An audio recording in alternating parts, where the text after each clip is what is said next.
The air in the grand hall tasted of iron and anticipation. I could feel it on my tongue, metallic and sharp, mixing with the scent of roasted meat and herbs that should have been appetizing but only made my stomach turn. Around me, wolves in human form stood tall and confident, their postures speaking of bloodlines that stretched back centuries, of strength that could tear through steel. And then there was me, small, pale-haired, breakable in all the ways that mattered here. I pressed myself against the stone column near the entrance, hoping the shadows would swallow me whole. The ceiling arched high above, decorated with banners bearing the crests of the most powerful packs in the territory. Chandeliers forged from antlers and iron cast flickering light across faces I'd studied from afar my entire life. Warriors, advisors, enforcers. And at the center of it all, on a raised platform, sat the reason we were all here, the Alpha King's daughter. Even from this distance, I could see her. She couldn't have been more than 7 or 8 years old, but she sat with the rigid posture of someone who'd been trained since birth to command rooms. Her dark hair was pulled back severely, and her eyes, those unsettling golden eyes that marked her as royalty, scanned the offerings before her with the same expression I'd seen on her father's face when he passed judgment. Cold, assessing, unimpressed. This was the 3rd day of the selection feast, a tradition as old as the kingdom itself. Every pack with ambitions of favor had sent their finest, cooks, healers, craftsmen, all hoping to catch the eye of the royal family, but it was the child who held the real power this week. The Alpha King had declared that whoever could satisfy his daughter's notoriously difficult palate would earn a position in the royal household and the protection that came with it. I shouldn't have been here at all. The human Omega, they whispered, when they thought I couldn't hear. Sometimes they didn't bother to lower their voices. I'd arrived at the capital 3 months ago with nothing but the clothes on my back and a desperate need for sanctuary. The shelter at the edge of the city had taken me in, and I'd worked in their kitchens ever since, grateful for the roof and the illusion of safety. But safety was expensive, and the shelter was losing its funding. When the matron announced that they needed someone to represent them at the selection feast, the other residents had looked anywhere but at me. No one wanted to stand before wolves and offer up food like a sacrifice. No one wanted to risk the humiliation of rejection by a child who'd already turned away 37 attempts. I'd volunteered because I had no choice, because I'd learned long ago that invisible people don't get to be picky about their chances. A commotion near the platform drew my attention. Another cook was approaching, this one from the Northern Reach Pack, their signature blue and silver visible on his formal vest. He carried a silver platter with both hands, his expression carefully neutral, but I could see the tension in his shoulders. The hall fell silent as he climbed the 3 steps to the platform and knelt, offering the dish. The little princess leaned forward. For a moment, I thought she might actually try it. The cook had prepared something elaborate. I could see layers of pastry and what looked like glazed venison. It must have taken hours. She didn't even touch the fork. Instead, she waved her small hand in dismissal, and the cook's face crumbled. He bowed, protocol demanded it, and backed away, taking his rejected offering with him. The crowd murmured, a mix of sympathy and schadenfreude. I watched him disappear through the side entrance, and something in my chest ached. I knew that feeling.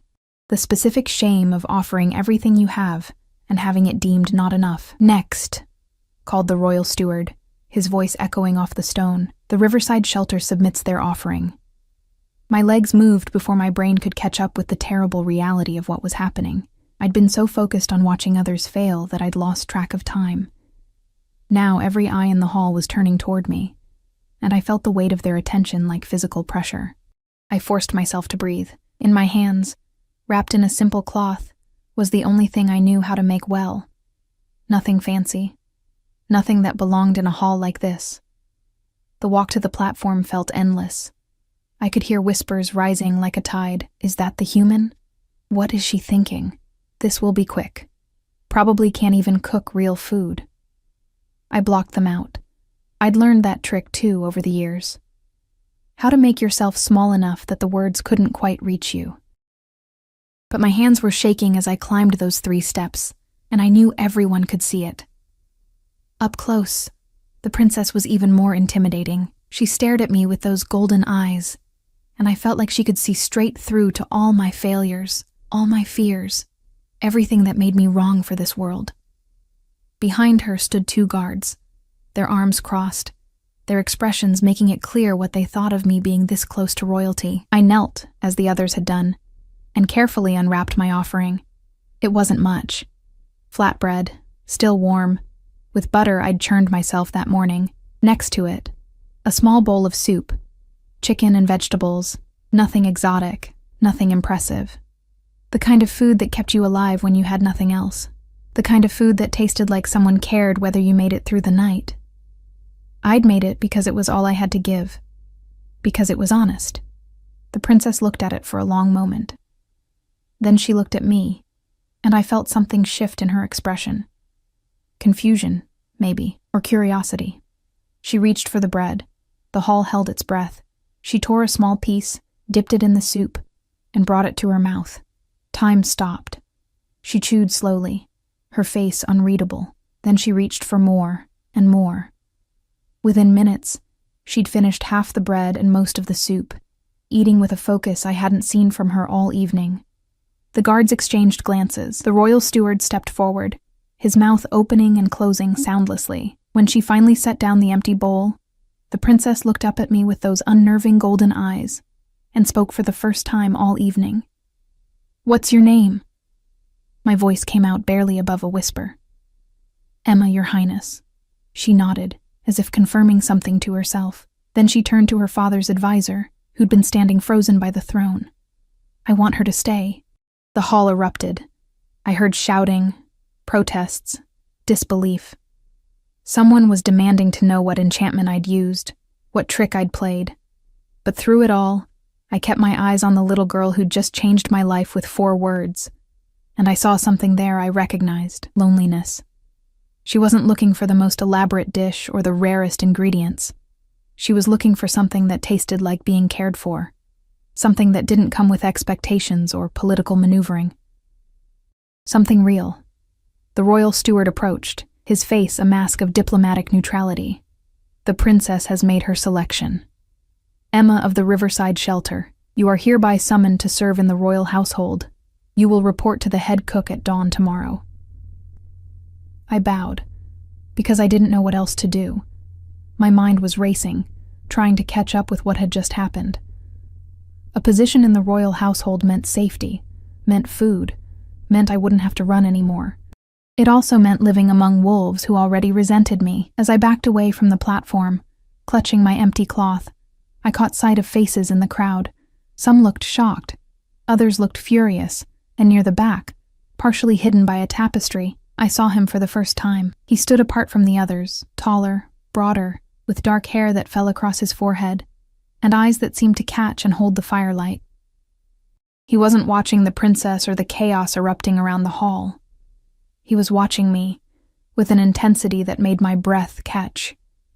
Even from across the room, I could feel the power radiating from him. Alpha. The word whispered through my instincts, ancient and undeniable. But there was something else, too, something in the set of his jaw, and the way he held himself apart from the celebration. He looked like a man who understood loneliness. Our eyes met for just a moment, and I felt something pass between us. Recognition, maybe, or warning. Then someone moved between us, and the connection broke. When I looked again, he was gone. I hurried toward the exit, my heart pounding. Behind me, I could still hear the arguments, the disbelief, the anger. Tomorrow, I would have to face all of it. Tomorrow, I would have to figure out how to survive in a palace full of predators. But tonight, I'd done the impossible. Tonight, I'd been chosen. The cold night air hit my face as I stepped outside, and I finally let myself breathe. Above me, stars scattered across the sky like spilled salt, indifferent and eternal. Somewhere in the city, bells were ringing the hour. Somewhere in the palace, a little girl was probably already forgetting my name, but I wouldn't forget hers, and I wouldn't forget the way that stranger had looked at me, like I was something worth watching, like I was something more than invisible. Dawn came too quickly. I barely slept, tossing on the thin mattress at the shelter, my mind replaying every moment of the previous evening. the weight of those golden eyes. The eruption of voices, that dark-haired stranger whose gaze had followed me like a brand. Every time I closed my eyes, I saw the fury on the faces of the rejected cooks, the way their hands had clenched into fists as I passed. The matron woke me before the sun fully rose, pressing a clean dress into my hands. The nicest thing the shelter owned, though it was still simple, still marked me as what I was. "You represent more than yourself now," she said, her weathered face soft with something between pride and worry. "Be careful, child. Wolves don't forget slights, and you've embarrassed some powerful people." I nodded, unable to find words past the knot in my throat. The walk to the palace felt different in daylight. The cobblestone streets were already busy with merchants setting up stalls, with workers heading to their posts. Some stared as I passed. Word had traveled fast. I kept my pale hair tucked under a scarf, kept my eyes down, made myself as small as possible. The palace gates loomed ahead, iron and stone and centuries of power. Guards flanked the entrance, and I nearly turned back. But I thought of the shelter's dwindling funds, of the families who depended on that place, of the promise I'd made when I volunteered. "State your business," one guard demanded, his hand resting on the sword at his hip. "Emma, from the Riverside shelter. I'm summoned to serve in the kitchens." They exchanged glances. One of them smirked, but they let me through. Inside, the palace was a maze. Servants rushed past carrying linens and trays, none of them sparing me a glance. I followed the directions I'd been given, down a flight of stone stairs, through a corridor that smelled of bread and herbs, until I reached a door marked with the royal seal. I knocked, and the sound seemed too loud. "Enter." The kitchen was massive, easily 3 times the size of the shelter's entire ground floor. Copper pots hung from ceiling racks, multiple hearths blazed with fire. And standing in the center of it all was a woman who could only be the head cook. Tall, muscular, with gray streaking through her dark hair and eyes that assessed me the way a butcher might assess a cut of meat. "So you're the human," she said flatly. "Yes, ma'am." "Emma." "I'm Vera. I run these kitchens, and I don't care what the princess thinks she wants. You follow my rules, you do the work I assign, and you don't make trouble. Understood?" "Yes, ma'am." She snorted. "We'll see. The morning meal needs to be prepared for the royal family. You'll start with basic prep work. Don't touch anything expensive, and stay out of the way." The next 3 hours were a blur of chopping vegetables, washing dishes, and trying to navigate a kitchen full of people who treated me like a stain on their pristine workspace. They didn't speak to me directly, but I heard the whispers. Probably used some human magic. "The princess will forget about her in a week. She doesn't even know how to hold a knife properly." I focused on my work, kept my head down, let their words wash over me. I'd survived worse than hostile co-workers. I could survive this. Around mid-morning, Vera called out, "The princess wants her lunch. Emma, you're up." The kitchen went silent. I looked up from the pot I was scrubbing. "Me?" "The princess specifically requested that you prepare her meals from now on. So yes, you." Vera's expression made it clear what she thought of this arrangement. "Don't make me regret this." My hands were shaking again as I approached the preparation counter. I could feel everyone watching, waiting for me to fail. I thought about what I'd made last night. Simple, honest, warm, the kind of food that said someone cared. I made her the same soup, with fresh bread. Nothing fancy. Nothing trying to be more than it was. When I carried the tray up to the royal family's private dining room, flanked by a servant who made it clear this was highly irregular, my heart was hammering so hard I thought everyone could hear it. The dining room was smaller than I expected, more intimate. Tall windows let in streams of sunlight, and there, at a table that could have seated 20 but held only 3, sat the royal family. The Alpha King was exactly as imposing as I'd imagined, massive, with silver threading through his dark hair and eyes that could strip flesh from bone with a glance. Next to him sat a woman who must be the queen, elegant and dangerous in the way of predators who've learned to wear crowns. And between them, the princess, looking tiny and somehow older than her years. "Your Highness," I murmured, setting the tray before her. "Your lunch." The princess looked at the food, then at me, and smiled. It was a small thing, barely there, but it transformed her face. "Thank you, Emma." I bowed and started to retreat, but the king's voice stopped me cold. "Wait."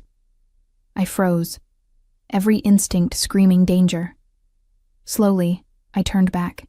He was studying me with the same intensity his daughter had shown, but there was something else there. Curiosity, maybe, or calculation. "You're the human who fed my daughter." "Yes, Your Majesty. And what makes your food so special that she'll eat it when she refuses everything else?" I swallowed hard. The honest answer would sound presumptuous, but lies felt more dangerous. "I don't know, Your Majesty. I make food that tastes like someone cares. That's all." Something flickered in his eyes. The queen leaned forward slightly, her gaze sharp. "Interesting," she murmured. The king nodded once. "You may go." I didn't need to be told twice, but as I reached the door, I heard the princess's voice. "Father, she can stay for meals from now on. I like her." I didn't hear his response. The servant was already ushering me out, his grip on my elbow just a fraction too tight. The days began to blur into a pattern. I woke before dawn, prepared the princess's meals, endured the hostile silence of the kitchen staff, and tried to make myself useful enough that no one could justify sending me away. The princess ate everything I made. The king watched me with those calculating eyes. The queen said nothing, but I felt her attention like a blade against my throat. And then there was him.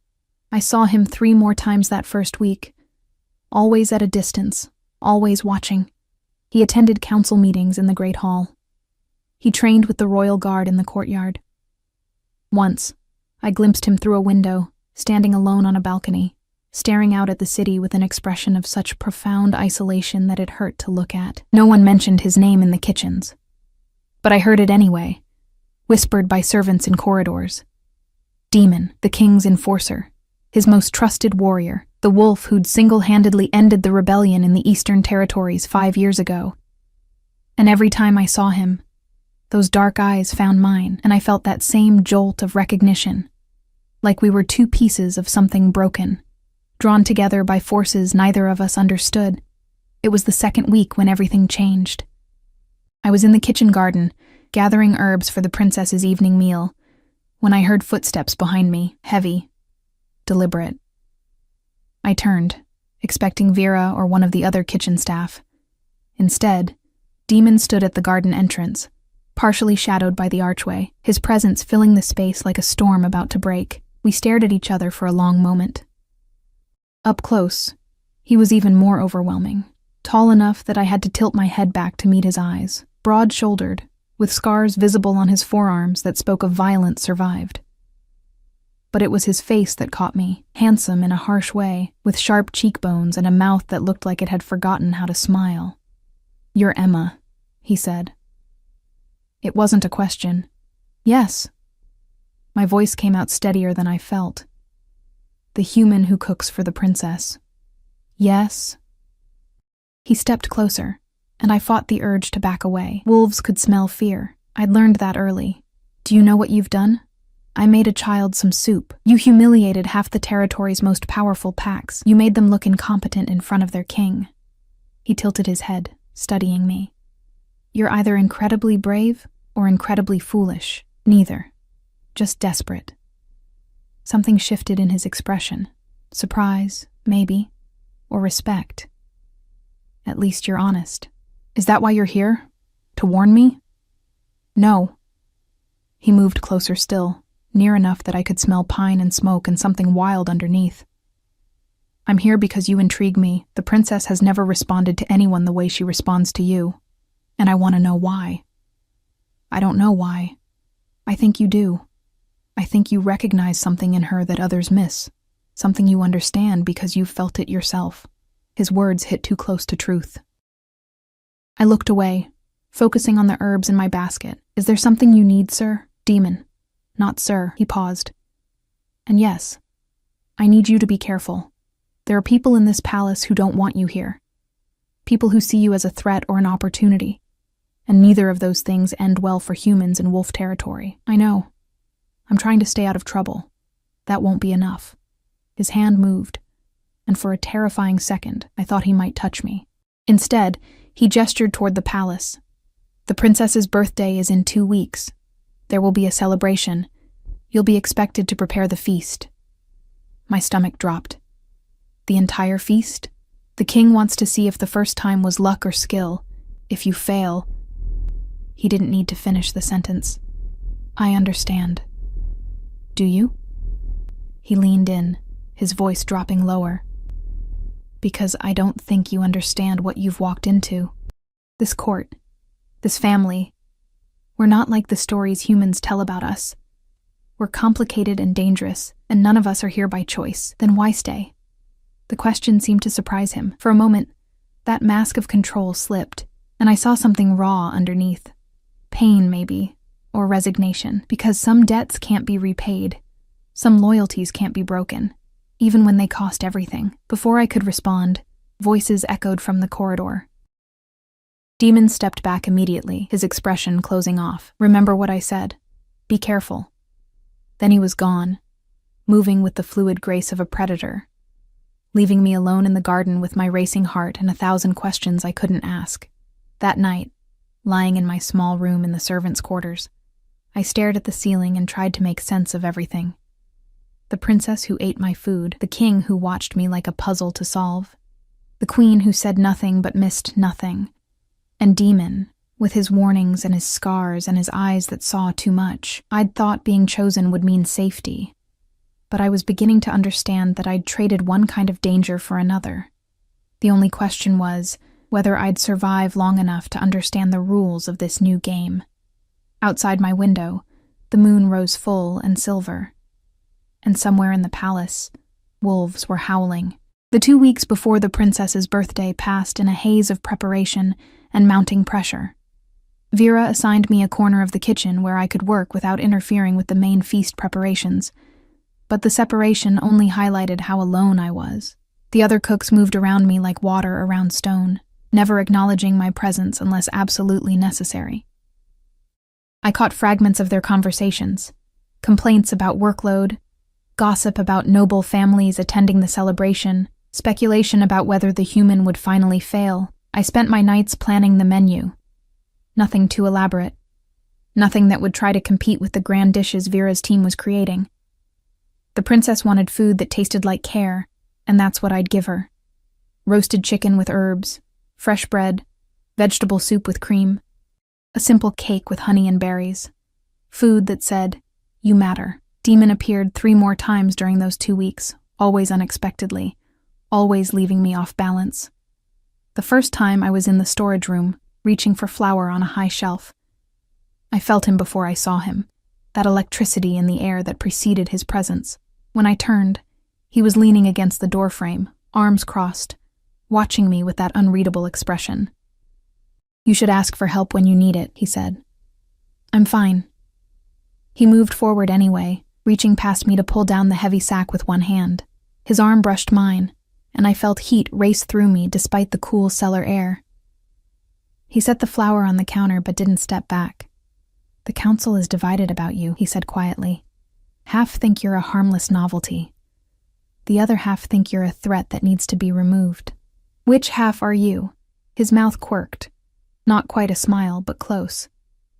"I think you're something none of them understand, including yourself." "That's not an answer." "No," he agreed. "It's not." The second time, I was in the garden again, this time late at night when I couldn't sleep. The moon was 3/4 full, and the air smelled of jasmine and approaching autumn. I sat on a stone bench, letting the quiet settle my nerves. Can't sleep either. I jumped. Demon emerged from the shadows near the hedge wall, and I wondered if he'd been there all along, or if he really moved that silently. "Too much to think about," I admitted. He sat down on the other end of the bench, maintaining distance but sharing the space. We sat in silence for a long moment, and strangely, it didn't feel awkward. It felt like we were 2 insomniacs finding temporary refuge in the same darkness. "The princess asked about you today," he said eventually. "Wanted to know if you were happy here. What did you tell her?" "The truth. That I didn't know." He turned to look at me. "Are you happy here?" I considered the question. "I'm safer than I was." That's not the same thing, but it's not nothing either. No, he said softly, it's not nothing. Can I ask you something? He nodded. Why do you care about what happens to me? For a long time, I didn't think he'd answer. Then, because I know what it's like to be alone in a room full of people. To be useful but not valued. To wonder if survival is worth the cost. He stood, looking down at me with something that might have been sympathy, or might have been recognition, and because the princess likes you.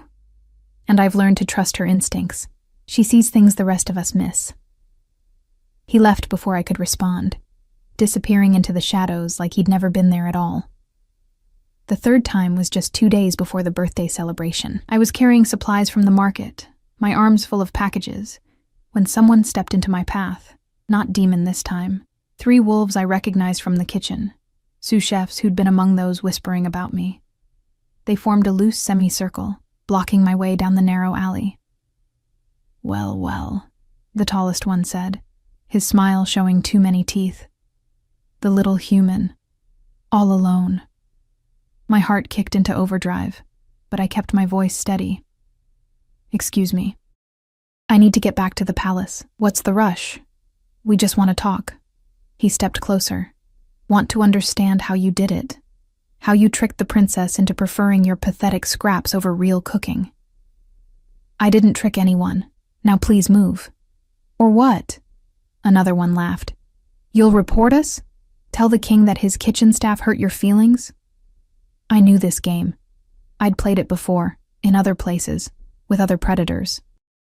The key was not to show fear, not to run, not to give them the satisfaction of the hunt. I'm asking nicely. Let me pass. And if we don't feel like being nice? The temperature in the alley seemed to drop 10 degrees. Then you'll answer to me. Demon's voice came from behind them, low and dangerous. The 3 wolves spun around, and I saw fear flash across their faces. He stood at the alley's entrance, and somehow he seemed larger than before, more dangerous. The air around him practically vibrated with barely contained violence. Demon, we were just threatening the king's chosen cook? He moved forward with that predatory grace, and the 3 wolves backed up instinctively. Just cornering someone weaker than you in an alley? Just forgetting that she's under royal protection? We didn't mean... Get out of my sight. And if I hear about any of you approaching her again, I'll personally ensure you never work in this palace, or any other, for the rest of your considerably shortened lives. They fled. I stood there, packages still clutched to my chest, trying to process what had just happened. Demon turned to me, and some of that dangerous energy faded, though not all of it. Are you hurt? No, just shaken. He took some of the packages from my arms, and this time I didn't protest. We walked back to the palace in silence, but it was a different kind of silence than before. Charged, aware. At the kitchen entrance, he stopped. Emma. Yes. After the birthday celebration, there's going to be a formal dinner. The king wants to introduce you to the visiting alphas, show them the human who won his daughter's approval. His expression darkened. It's going to be dangerous. They'll see you as curiosity or insult. And either way, you'll be tested. What kind of test? The kind where they try to break you, make you run, prove you don't belong. He set down the packages and turned to face me fully. But you're stronger than they think. I've seen it. You've survived things that would destroy softer people. How do you know that? Because I recognize it. That particular kind of strength that comes from having no choice but to endure. He reached out, and for a moment I thought he might touch my face. Instead, his hand hovered in the air between us before dropping. Don't let them see your fear. Don't let them make you small. You've earned your place here. Have I? Or did I just get lucky with soup? There's no such thing as luck with the princess. She chose you because she saw something real. Something the rest of us had forgotten existed. His voice softened. Don't doubt that. Then he was gone again, and I was left standing in the corridor with an armful of packages and a heart that wouldn't stop racing. The day of the princess's birthday arrived with cloudless skies and golden autumn light. The palace transformed overnight. Banners hung from every window, Musicians set up in the courtyards, and nobles began arriving in waves, their carriages bearing crests from territories I'd only heard of in stories. I stayed in the kitchens, focused on my work. The simple dishes I'd prepared looked almost childish next to the elaborate creations Vera's team had produced. Sugar sculptures, roasted birds arranged in artistic displays, desserts that looked like jewelry. But when the princess's special meal was carried up to the royal table, set before her while hundreds of guests watched, she smiled. That same small smile I'd seen that first night. And she ate every bite. From my position near the kitchen entrance, partially hidden behind a column, I watched the celebration unfold. The princess opened gifts, expensive things, beautiful things, things that spoke of power and wealth. She thanked each giver with practiced politeness.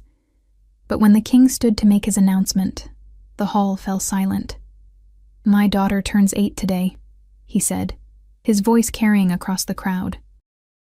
"And in these 8 years, she has taught me much about discernment, about seeing beyond appearances to truth." He gestured, and I felt my stomach drop as guards moved toward my hiding spot. "She has chosen someone unusual to serve in our household, someone who has proven that worth is not measured in bloodline or strength alone." I was being escorted forward, through the crowd, toward the royal table. Every eye in the hall fixed on me, and I felt like prey being dragged before a council of hunters. "This is Emma," the king continued, "the human who feeds my daughter, who sees her not as a princess or a future queen, but as a child who deserves care." The silence was deafening. "Some of you have questioned this choice. Some have suggested my daughter was manipulated." His eyes swept the crowd, and several people shifted uncomfortably. "So, I invite you to judge for yourselves. Emma will prepare a dish for any who wish to taste it. Let us see if her skill is truly as remarkable as my daughter believes." It was a trap. I saw it immediately. If I succeeded, I'd humiliate the noble cooks again. If I failed, I'd prove I was a fraud. Either way, I'd make enemies, but I had no choice. "Your Majesty," I said, my voice somehow steady, "I would be honored." The king nodded. "Then let it be done." The next 3 hours were a blur. I returned to the kitchens and prepared the same meal I'd made that first night. Simple soup, fresh bread, butter, nothing fancy, nothing pretending to be more than it was. When the dishes were carried out, I watched from my column again. Nobles approached cautiously, trying my food with expressions ranging from curiosity to disdain. I saw them taste, saw their expressions change, saw confusion replace certainty, because the food was good. Not the most elaborate or expensive, but good in a way that made you remember what food was supposed to be: nourishment, comfort, care. One by one, they returned for seconds, then thirds. The serving platters emptied faster than Vera's elaborate displays. And through it all, I saw Demon standing near the king's right hand, watching not the crowd, but me, with something that might have been pride in his dark eyes. When the last guest had eaten and the celebration began winding down, the king called me forward again. "Well," he said, and there was something almost amused in his tone. "It seems my daughter's judgment is sound. You have a gift, Emma of the Riverside Shelter, one that this court would be foolish to dismiss." The queen spoke for the first time, her voice like silk over steel. "Indeed. Though I wonder, what does a human know of feeding wolves that we have forgotten?" It was a test. Another one. I met her eyes, refusing to look away. "Hunger is hunger, Your Majesty, and everyone, no matter how strong, needs to be reminded that they matter, that someone notices whether they eat or starve." For a long moment she studied me. Then, incredibly, she smiled. "Interesting. You may go." I bowed and retreated, my legs shaking so badly I barely made it back to the kitchens before they gave out. I collapsed onto a stool in the storage room, pressing my hands to my face, trying to process what had just happened. I'd survived. Somehow. Against all odds. The door opened. I looked up, expecting Vera or another servant. Demon filled the doorway. "You did well," he said quietly. "I got lucky." No, you were brave. There's a difference. He stepped inside, closing the door behind him. The formal dinner is tomorrow night. After tonight, everyone will want to test you further. Push harder. See where you break. I know. But you're not going to break, are you? I looked up at him. This dangerous, damaged man who'd somehow appointed himself my unlikely guardian, and felt something shift in my chest. I can't afford to. Good. He moved closer, and this time when his hand reached out, it touched my shoulder. Just briefly. Just enough to share warmth and strength. Because I think you're going to change things here. Change people. Whether you mean to or not. Is that what you want? Change? His expression was unreadable. I don't know anymore. But I know I want to see what happens when you refuse to be invisible. Then he was gone, leaving me alone in the storage room with the scent of pine and smoke and the lingering warmth of his touch.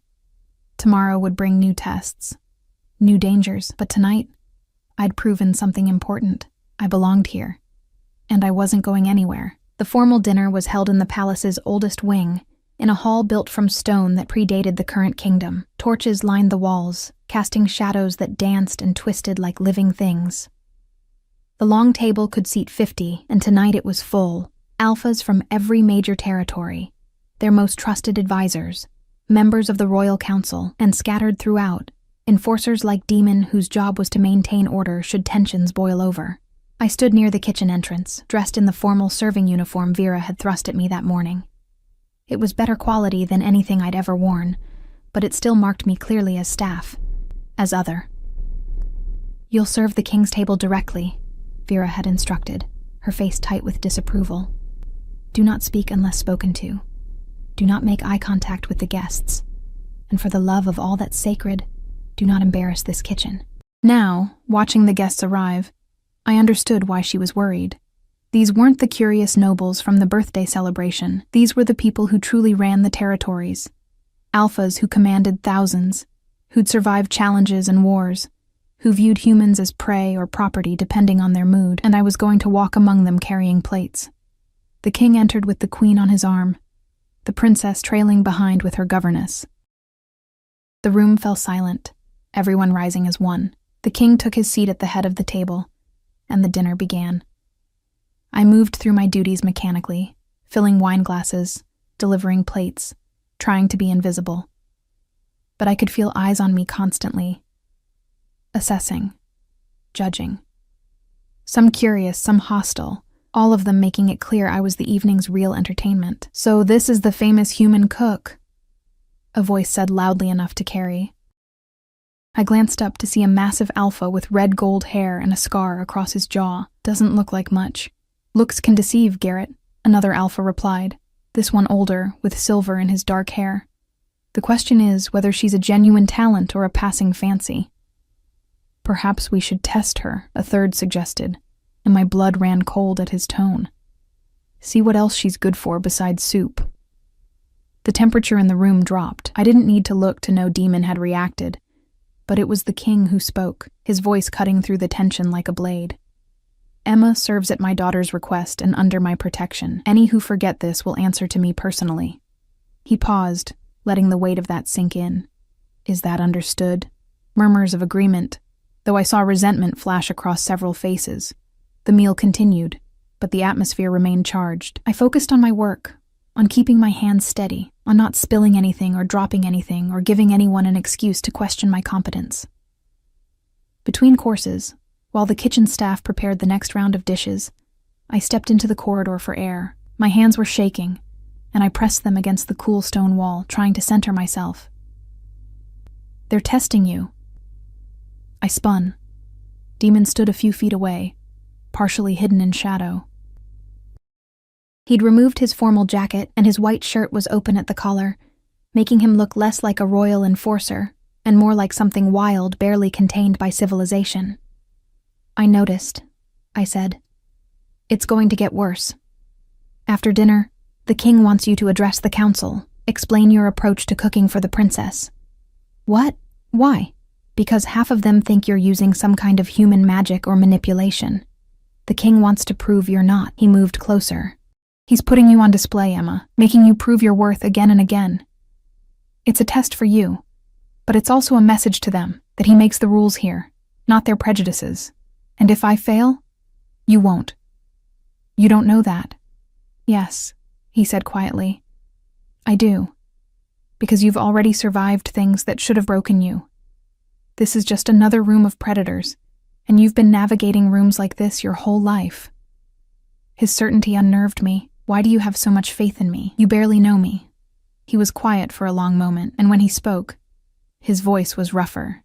Because 3 years ago, I was sent to clear out a human settlement that had been marked for demolition. Orders from the council. The humans there were squatters, technically illegal, definitely inconvenient. He looked away, jaw tight.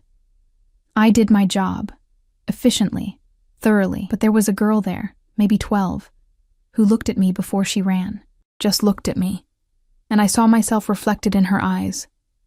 Not the enforcer, not the king's weapon, just a monster doing monstrous things because someone told me to.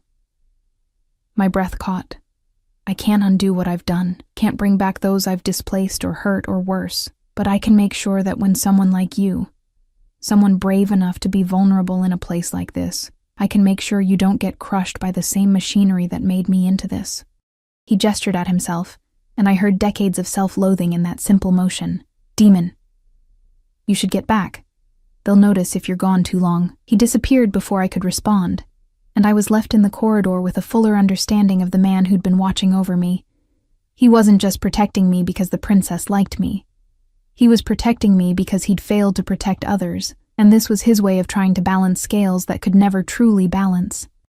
I returned to the dining hall with renewed determination. Whatever came next, I wouldn't let his faith be misplaced.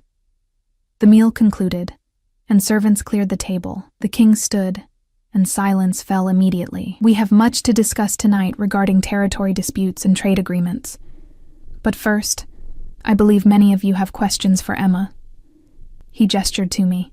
Come forward. And my legs carried me to the center of the room, to the space between the king's table and the assembled alphas. I felt like a sacrifice being offered to hungry gods. Emma, the king said, tell us, how do you approach cooking for my daughter? What is your secret? I swallowed hard. Every eye was on me. Every ear waited for me to stumble, to reveal some trick, to prove I didn't belong. There is no secret, Your Majesty, I said, forcing my voice to remain steady. I simply cook with care. I think about who I'm feeding and what they might need. The princess is a child who carries enormous pressure. Everyone around her wants something.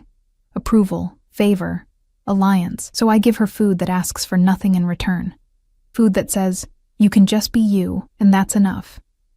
Pretty words, Garrett, the scarred alpha said. But humans lie easily. How do we know you're not using some kind of enchantment? Some human trick to cloud her judgment? You could test the food, I offered. Have your shamans or magic users examine it.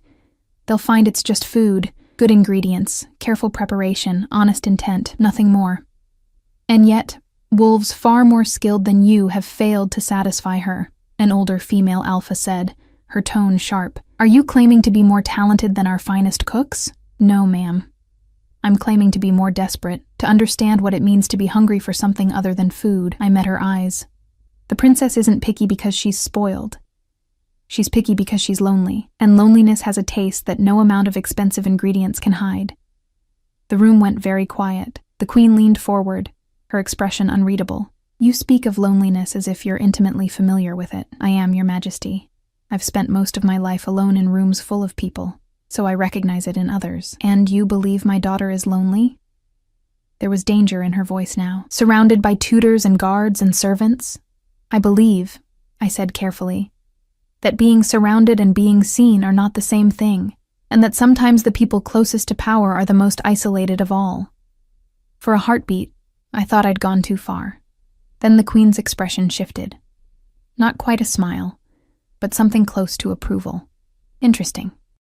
And do you think yourself qualified to address this loneliness? I think I'm qualified to make her soup. And remember, she's 8 years old. Beyond that, Your Majesty, I claim no expertise. Someone laughed. A genuine sound of surprise. Others joined in, and I felt the tension in the room shift slightly. Not gone, but lessened. The king nodded. "Thank you, Emma. You may return to your duties." I bowed and retreated, my heart hammering. Behind me, the alphas erupted into discussion, some dismissive, others thoughtful. I didn't stay to listen. I fled to the corridor, to the shadows, to anywhere I could breathe. Demon found me there, and this time he didn't hide in darkness. He stood directly in front of me, his expression intense. "That was either the bravest or most foolish thing I've ever witnessed," he said. "Probably both. You told a room full of alphas that the royal family is emotionally negligent. I told them the princess is lonely, which is true, and you survived." He shook his head, and I saw something like wonder in his face. "Do you understand what you did in there? You made them see you as a person, not a curiosity or a threat. You made them consider that maybe, just maybe, you have something to teach them." I just answered honestly, which is exactly why it worked. He paused, then reached out and took my hand. His palm was rough, scarred, warm. "Emma, I need to tell you something. The territories are unstable right now. There are factions within the council pushing for war with the neighboring kingdom. They see the king as weak for allowing humans any status at all, for letting his daughter choose her own staff, for not maintaining the old ways strictly enough. What does that have to do with me? Everything. You've become a symbol of change, of the king's new policies, and symbols are the first things targeted when people want to send a message." His grip tightened. "There's going to be an attempt, soon, to remove you, either by discrediting you or killing me." Yes. I should have been terrified. Part of me was. But another part, the part that had survived everything else, simply felt resigned. "So what do I do? You stay close to the palace, you don't go anywhere alone, and you trust that I won't let anyone hurt you." "Why?" The question burst out before I could stop it. "Why do you care so much? I'm nobody. Just a human who got lucky with soup." His other hand came up to cup my face, and I froze. His thumb brushed across my cheekbone, gentle despite the violence I knew those hands could do. "You're not nobody," he said, his voice rough. "You're someone who looks at broken things and sees value, who walks into rooms full of predators without weapons and somehow makes them listen, who reminds me that there are still people in this world worth protecting." He leaned closer, and I could smell pine and smoke, and something uniquely him. "You remind me that I'm more than what I've done. And that's worth protecting." We stood there in the shadowed corridor, his hand on my face, my hand in his, the space between us charged with something I didn't have words for.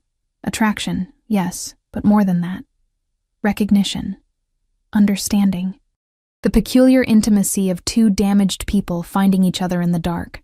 Then footsteps echoed from the main hall, and we broke apart.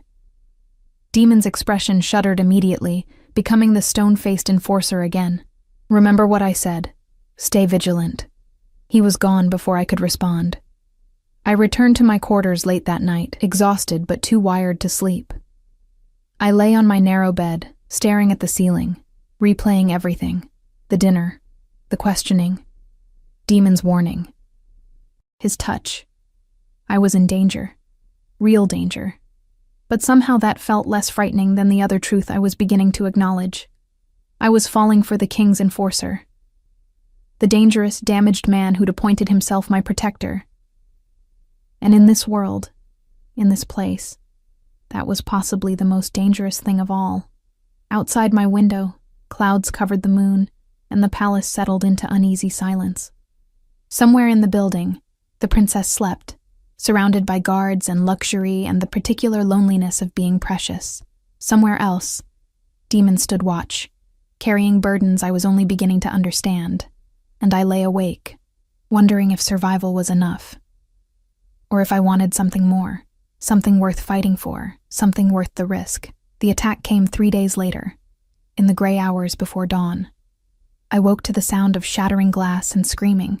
For a disoriented moment, I thought I was back in one of the other places I'd fled from, the other cities where being human and alone meant being prey. Then I smelled smoke and heard the clash of steel. And I understood this was different. This was war. I stumbled from bed, pulling on clothes with shaking hands. Through my small window, I could see flames rising from the east wing. Figures moved in the courtyard below, some fighting, some fleeing. The palace bells were ringing in alarm, a deep metallic clanging that spoke of invasion. My door burst open. I spun, heart in my throat, but it was Demon. His face was grim. Blood splattered across his shirt. Whether his or someone else's, I couldn't tell. "We need to move. Now." "What's happening?" "Coup attempt. The Eastern faction." He grabbed my arm, pulling me into the corridor. "They're targeting anyone connected to the king's new policies. That includes you." We ran through passages I'd never seen before. Servant corridors and hidden routes that Demon navigated with practiced ease. Behind us, I heard shouting, the sounds of pursuit. My lungs burned, my legs screamed, but terror kept me moving. "The princess is secure. The king has her in the safe chambers." He yanked me around a corner. "Your job is to stay alive." We emerged into a storage room lined with weapons. Demon released me long enough to grab a sword from the wall, checking its edge with professional efficiency. Then he turned back, his dark eyes fierce. "Listen carefully. There's a passage behind that shelf that leads outside the palace walls. Follow it to the old market district. There's a safe house there. Ask for Thomas. Tell him I sent you. Wait for me." "Where are you going?" "Back. The king needs every fighter." He gripped my shoulders. "Emma, if I don't come back, don't say that." "If I don't come back," he continued, his voice hard, "you take what money is in the safe house and you run. As far and as fast as you can. Forget this place. Forget." I kissed him. It was desperate and clumsy and tasted like smoke and fear. But I needed him to stop talking about not coming back. Needed him to know that he mattered, that someone would notice if he didn't survive this night. He froze for half a heartbeat. Then his arms came around me, and he kissed me back with an intensity that stole my breath. It lasted only seconds, but it felt like falling and flying at once. When we broke apart, his expression had shifted, still grim, but with something else underneath. Determination. Promise. "Stay alive," he said. "Please." Then he was gone, running back toward the sounds of battle, and I was alone with my racing heart and the echo of his lips on mine. I found the passage exactly where he'd said. It was narrow and dark, carved through stone, smelling of earth and age. I felt my way forward, one hand on the rough wall, trying not to think about what was happening above. The fighting, the dying, Demon running toward danger while I ran away from it. The passage opened into an alley in the lower city. Dawn was breaking, gray and cold. Smoke rose from the palace on the hill, visible even from here. People were gathering in the streets, staring up in shock and fear. I pulled my hood up and moved quickly, following Demon's directions. The safe house was a nondescript building squeezed between a tannery and a closed bakery. I knocked 3 times, as instructed, and a grizzled man with one eye opened the door a crack. "Thomas?" "Who's asking?" "Demon sent me. My name is Emma." Something shifted in his expression. He yanked the door open. "Get inside, quick." The interior was sparse, a table, a few chairs, a hearth with dying embers. Thomas bolted the door behind us and turned to study me with his one good eye. "You're the human, the one who cooks for the princess." "Yes." "Demon talked about you. Didn't think he'd actually bring you here, though. Must be bad." "There's fighting at the palace. He said to wait." Thomas grunted, moving to peer out a shuttered window. "Eastern faction's been planning this for months. Guess they finally grew the spine to act." He glanced back at me. "You know how to use a weapon?" "No." "Then stay away from the windows and keep quiet. If they come looking, I'll handle it." The hours that followed were among the longest of my life. Thomas alternated between watching the street and checking weapons I hoped he wouldn't need to use. I sat at the table, hands folded to keep them from shaking, listening to distant sounds of chaos, bells, shouting, once the unmistakable roar of something inhuman and enraged. Midday came and went. No word. No Demon. "He's a survivor," Thomas said gruffly, noticing my expression. "Been through worse than this and come out breathing. Have faith." But faith was a luxury I'd learned not to invest in. Hope had disappointed me too many times. It was late afternoon when the knock came. 3 sharp raps, then 2. Thomas's signal. He opened the door, and Demon stumbled inside. He was hurt. A deep gash across his ribs, his left arm hanging wrong, his face bruised and bloodied. But he was alive. He was alive. I was across the room before I could think, catching him as he swayed. "You're hurt." "I'm fine. It's over." He looked at Thomas. "The coup failed. The king crushed them. Eastern faction leadership is dead or captured." "Casualties?" "Too many. But the royal family is safe." His eyes found mine, and the princess was asking for you. Relief and guilt warred in my chest. I'd run while others fought, while people died. "I should have stayed." "You should have done exactly what you did," Demon said firmly. "You survived. That's what matters." Thomas was already gathering supplies, bandages, water, something that smelled medicinal and sharp. "Sit down before you fall down, you stubborn bastard. Let me patch you up." While Thomas worked, cleaning wounds and wrapping ribs with practiced efficiency, Demon told us what had happened. The Eastern faction had struck during the guard change, hoping to catch the palace vulnerable. They'd targeted the king's chambers, the princess, and anyone associated with the new policies. They had a list, Demon said, wincing as Thomas pulled stitches tight. "Your name was third." My stomach dropped. "Third?" "After the king and the princess. They saw you as a symbol of everything they opposed. Human influence, the softening of the old ways." He met my eyes. "If they'd found you, Emma, they wouldn't have been gentle." I thought about the 3 wolves in the alley, the hostility in the kitchens, the resentment simmering just beneath the surface. I'd known I was unwelcome. I hadn't realized I was dangerous. "So, what happens now?" I asked quietly. "Now the king consolidates power, purges the council of sympathizers, proves that challenges to his authority end badly." Thomas finished bandaging and stepped back. "And you, girl, get to decide if you want to stay in the middle of that mess." It was the question I'd been avoiding. The safe choice was obvious. Take the money Demon had mentioned, disappear into some distant city, start over somewhere no one knew my name or face. Survive. But survival had never been enough, had it? Not really. I looked at Demon, at this dangerous, damaged man who protected me when he had no reason to. Who saw me as more than a symbol or a curiosity, who'd run toward death and somehow made it back. "I want to stay," I said. "If the king will have me. If the princess still wants me." Demon's expression softened. "She does. She was inconsolable when she thought you might have been hurt. The king himself said you'd earned your place here, that anyone who'd survived being on that list deserved royal protection." "Then I'll stay." Thomas snorted. "Brave or stupid? Haven't decided which." "Both," Demon said, and there was something like pride in his voice. "Definitely both." We returned to the palace as evening fell, moving through streets still uneasy with the aftermath of violence. The palace itself bore scars, broken windows, scorched stones, blood not yet cleaned from courtyards, but it stood, solid, enduring. The king received us in his private office, a smaller, more intimate space than the throne room. He looked exhausted, older than I'd seen him, but his eyes were sharp as ever. "Emma, I'm told you followed instructions and survived." "Yes, Your Majesty." "Good.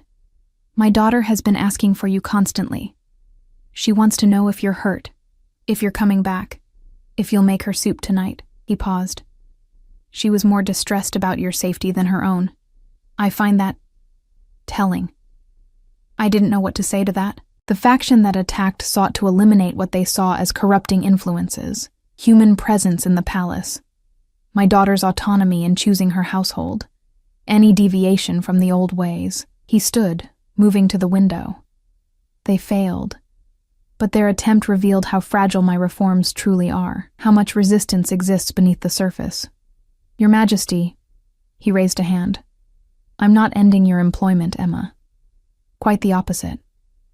I'm offering you a formal position as the princess's personal attendant.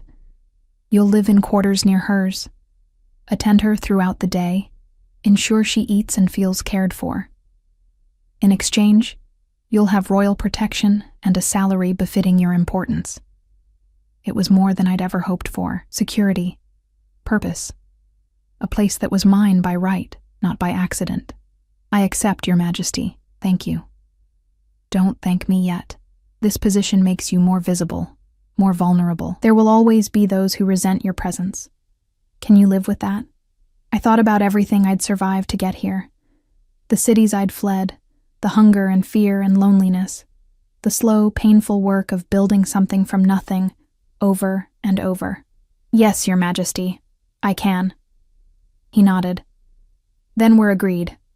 Demon, ensure she's settled safely. We'll discuss your new assignments tomorrow. Outside the office, Demon walked with me through the palace corridors.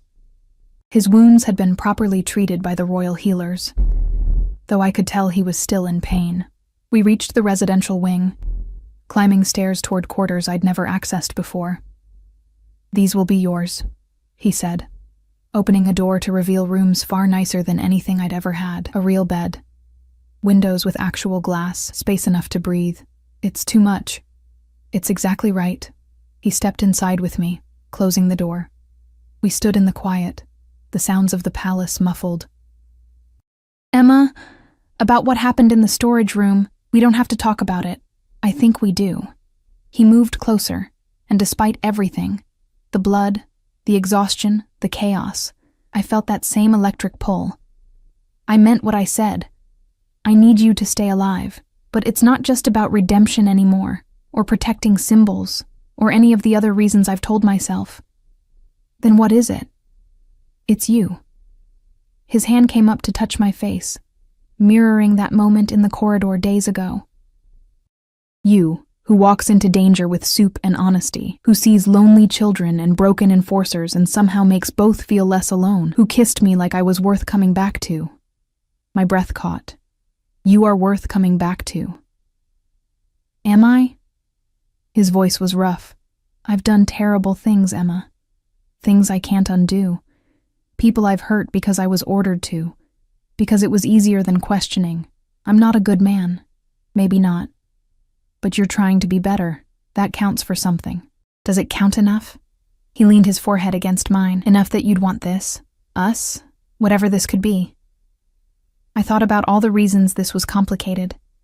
The danger, the politics, the impossible gap between human and wolf, between servant and enforcer. All the practical reasons to say no. But I'd spent my whole life being practical, being safe, being invisible. And look where it had gotten me. Here, in a palace, with a man who saw me completely and still chose to stand beside me. Yes, I whispered. It counts enough. He kissed me then, soft and careful, like I was something precious that might break. I kissed him back, pouring everything into it, relief that we'd survived, hope for whatever came next, gratitude for being seen. When we finally broke apart, he smiled. It transformed his face, made him look younger, less haunted. I should let you rest. Will you stay? Just for a while? He hesitated, then nodded. We lay on the bed fully clothed, his arm around me, my head on his chest, listening to his heartbeat slow from battle quick to something calmer. Neither of us spoke. We didn't need to. Outside, the palace settled into night. Guards patrolled with extra vigilance. The king met with advisors about rebuilding and retribution. The queen comforted their daughter, promising that tomorrow would be safer.